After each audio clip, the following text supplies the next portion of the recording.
Good morning, and let me share with you something interesting. Isaiah 52, 9-10. Break forth in joy, sing together, ye waste places in Jerusalem. For the Lord has comforted his people, he has redeemed Jerusalem.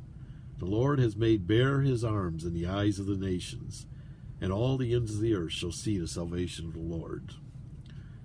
This is written by Isaiah, who is prophesying the coming destruction of Jerusalem, but at the same time, he was also predicting the redemption of Jerusalem. That just as the enemies think they really have finally wasted Jerusalem away, got rid of it, removed it from the face of the earth, God is going to step in and have a surprise attack. He says the Lord has made bare his arms. When I was a kid in summer camp, church camp, we used to sit around the campfire and sing nonsense songs. And I remember one song that never made much sense to me. It was a nonsense song, so it probably didn't. But it wasn't until I was working on my Ph.D. that I discovered the kind of the little meaning behind the song. It was, do your sleeves hang low? Do they wobble to and fro? Can you tie them in a knot? Can you tie them in a bow? Can you throw them over your shoulder like a continental soldier? Do your sleeves hang low? Well, being a child of the 20th century, I didn't really have much concept of clothing that was worn back in the 18th century or before that time. But it was very common, even way back in biblical times, up until the time of the Revolutionary War and into the 19th century. Men and women would wear garments that had long flowing sleeves, that it would keep the insects away, it would keep them warm, and when they'd go to work, they would bundle up those sleeves. In other words, roll up your sleeves. That's where that phrase came from. Well, I'm just going to roll up my sleeves, because when they begin to work, the sleeves were so flowing and floppy, it'd get in the way of their work, so they'd roll them up and they'd tie them up in their arms, sometimes tie them into a little bow. And of course, if you're going to, there's a lot of barroom brawls and things in those days. And, if you saw someone who, some old boy who was looking for a fight, and his sleeves were tied up, thrown over his shoulder, it actually would throw the sleeves over their shoulder. And, if he's showing big biceps, so go on, get out of there, because he's getting ready to, overhaul your engine. And this is the picture we have of God, is he's laying bare his arms. And what that means is it's the picture of someone who's getting ready for a fight. Soldiers, like in the Revolutionary War, before they would get into a fight, they would roll their sleeves up and have bare arms as they would shoot their rifles, because those sleeves got in the way of their aim and their shooting. And so a warrior was known to not only prepare his weapon, he would also roll up his sleeves, so they weren't flopping around and getting in the way. So the picture of the Lord laying bare his arms is a picture he's ready for a fight. He's ready to get you. And then he says comfort. And it's interesting, the word comfort in Hebrew is naham. And it means to comfort, but it also means to feel compassion. And it's in a PL form on top of that, which makes it a very intensive verb. And so it's a picture of not only just comforting, but just bringing total peace and comfort, and showing complete compassion on his people. That what you have is a picture of God stepping in and rolling up his sleeves, and go on, get out of there, because you don't want to mess with him.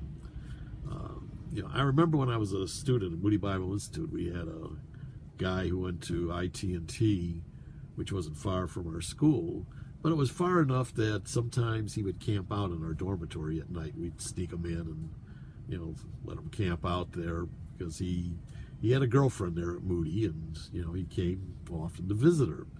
And his name was Kenichi, and he was just a short little 5-foot tall guy.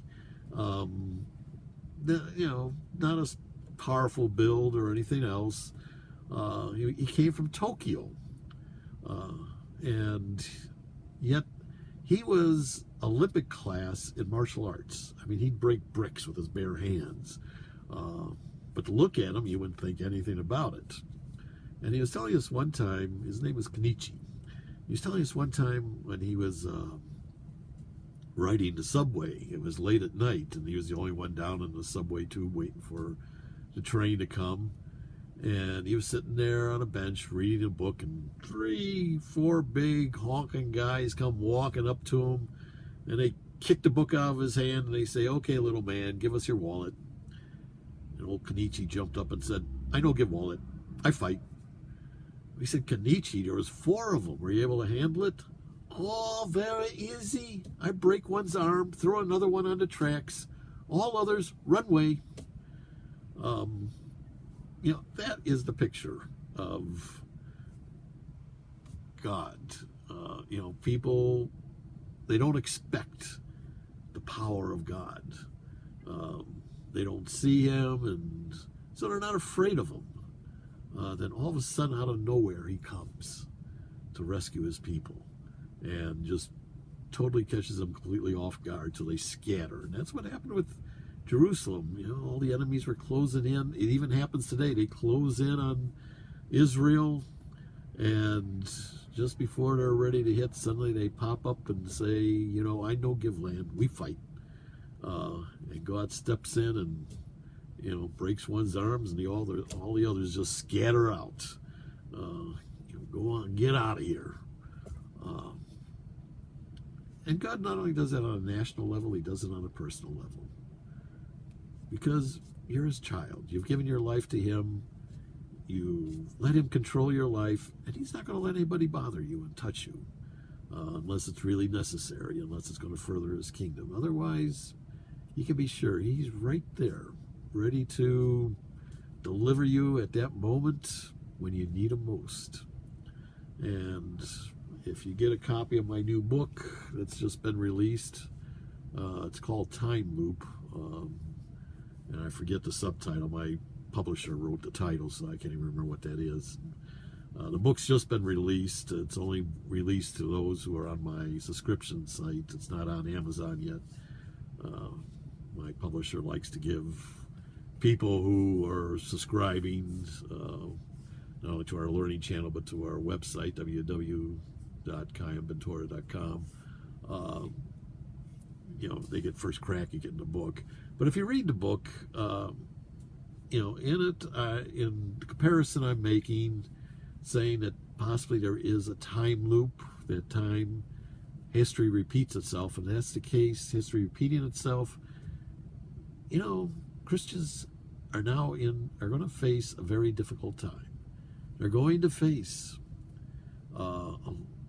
persecution, actually, not maybe physical, but emotional, and threats to even our jobs. But the biggest persecution is going to be forced to compromise our belief. It's going to be a big temptation. And more than ever, we're going to need God tying up his sleeves, rolling up his sleeves, and saying, "I don't give any compromise. I fight." And he will fight those battles for us. Because, he's there with us. As we face difficulty, he's right there facing them with us. And if everything we do is unto him,